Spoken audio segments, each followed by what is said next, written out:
আমার চ্যানেলে তোমাদের সকলকে স্বাগত।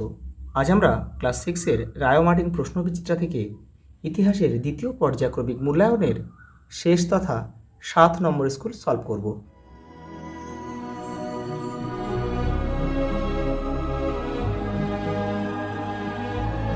বাকি সেটগুলো পেতে তোমরা কিন্তু চ্যানেলের প্লেলিস্টে যাবে, ওখানে কিন্তু সব ভিডিও কিন্তু দেওয়া আছে।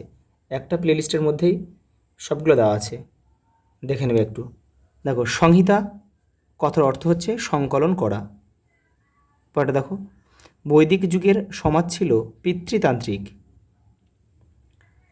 কোন বেদে 10 রাজার যুদ্ধের কথা উল্লেখ আছে? ঋগ্বেদে। দক্ষিণ ভারতের একমাত্র মহাজনপদ কোনটি? অসমক। গৌতম বুদ্ধ জন্মগ্রহণ করেছিল শাক্য বংশে। মার্গ কথাটির অর্থ হল পথ। সূত্রপিটক ও বিনয়পিটক সংকলন করা হয় প্রথম বৌদ্ধ সঙ্গীতিতে, যেটা রাজগৃহে বসেছিল। আলেকজান্ডার ছিলেন গ্রিসের শাসক, গ্রিসের ম্যাসিডন।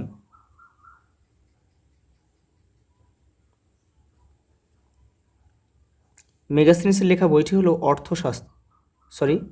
ইন্ডিকা হবে, আর অর্থশাস্ত্র হচ্ছে কৌটিল্যের লেখা।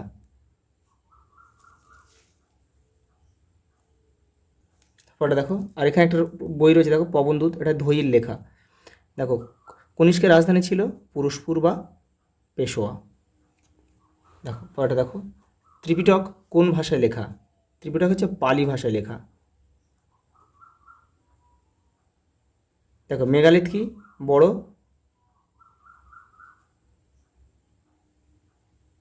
পাথরের সমাধি।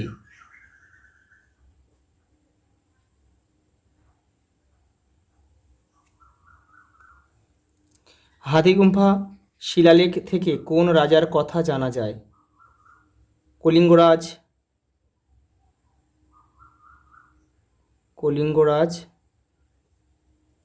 খারবেল, রাজা খারবেলের কথা।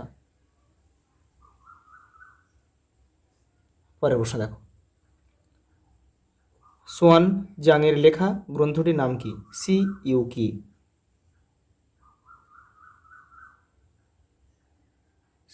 ইউ কি?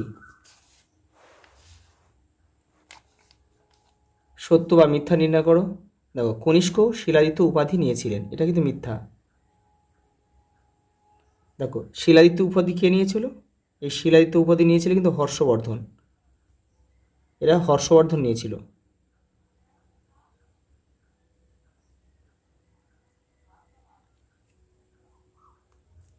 আর কনিষ্ক কিন্তু নিয়েছিল মহারাজা রাজাধিরাজ দেবপুত্র শাহী। পরেটা দেখো, 45 বছর ধর্মপ্রচারের পর কুশীনগরে গৌতম বুদ্ধ মারা যান। সত্য।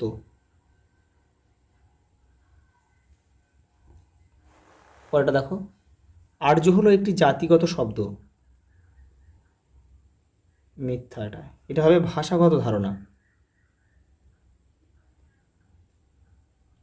ভাষাগত ধারণা।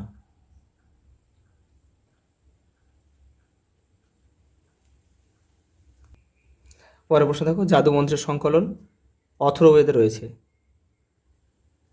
দ্বাদশ অঙ্গ জৈন ধর্ম। জৈনদের প্রধান ধর্মগ্রন্থ হচ্ছে দ্বাদশ অঙ্গ, এখানে আমরা 2 লিখব। আর হর্ষচরিত বাণভট্টের লেখা। পরেটা দেখো, বৈদিক সাহিত্যকে কয়টি ভাগে বিভক্ত কী কী? দেখো 47 নম্বর পেজে রয়েছে। এই দেখো, সমস্ত বৈদিক সাহিত্য 4 ভাগে ভাগ করা যায়, যেমন কি সংহিতা, ব্রাহ্মণ, আরণ্যক ও উপনিষদ। দেখো, আর সংহিতাগুলিকে দেখো আবার 4 ভাগে ভাগ করা যায়। দেখো কি কি? ঋক, সাম, যজু ও অথর্ব, এই হলো 4টি সংহিতা। পরের প্রশ্ন দেখো, রত্নিন কাদের বলা হতো?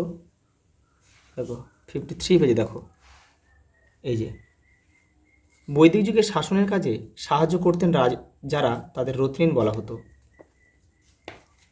পরেটা দেখো, শ্বেতাম্বর কারা? দেখো 71 নম্বর পেজে রয়েছে তোমাদের বইয়ের, এই যে এখান থেকে লিখবে। উত্তর ভারতে থেকে যাওয়া জৈনদের নেতা ছিলেন স্থূলভদ্র। তিনি পার্শ্বনাথের মতো জৈনদের একটা সাদা কাপড় ব্যবহারের পক্ষপাতী ছিলেন। এই জৈন সন্ন্যাসীদের গোষ্ঠী শ্বেতাম্বর নামে পরিচিত হয়। পরেরটা দেখো, পার্শ্বনাথ কে ছিলেন? পার্শ্বনাথ ছিল জৈনদের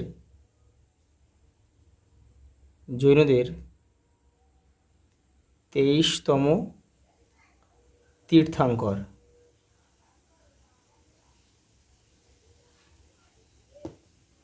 দেখো তোমাদের বইটা 69 নম্বর পেজে রয়েছে।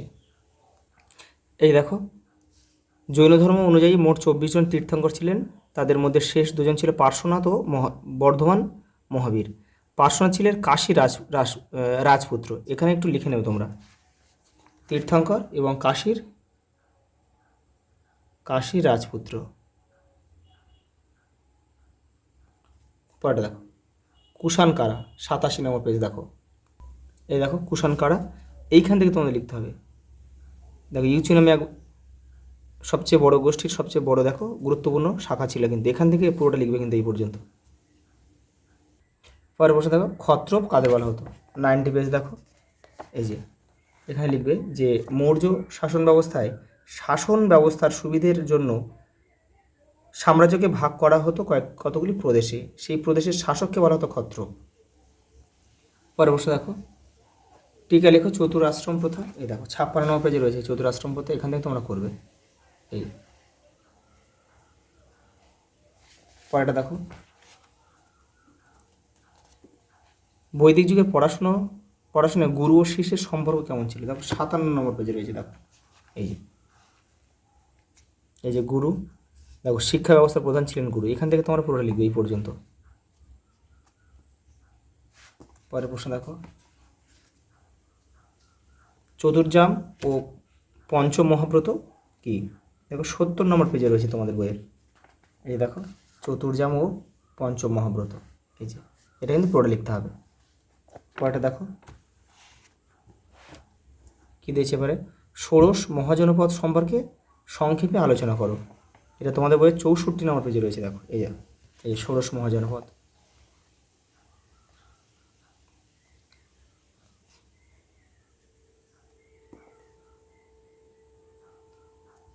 এই যে এখান থেকে পুরোটা করবে কিন্তু। পরেটা দেখো কনিষ্কের টিকা লেখো কনিষ্কের মূর্তি। এই যে এখান থেকে তোমরা করবে এটা 91 নম্বর পেজে রয়েছে। পরেটা দেখো নাসিক লেখের গুরুত্ব আলোচনা করো। 89 নম্বর পেজে রয়েছে। দেখো নাসিক লেখ, এই যে টুকরো কথা, এখান থেকে লিখবে।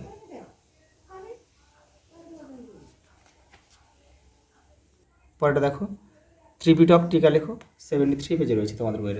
এই দেখো এখান থেকে করবে এটা। বজ্জিদের উন্নতির নিয়মগুলি লেখো।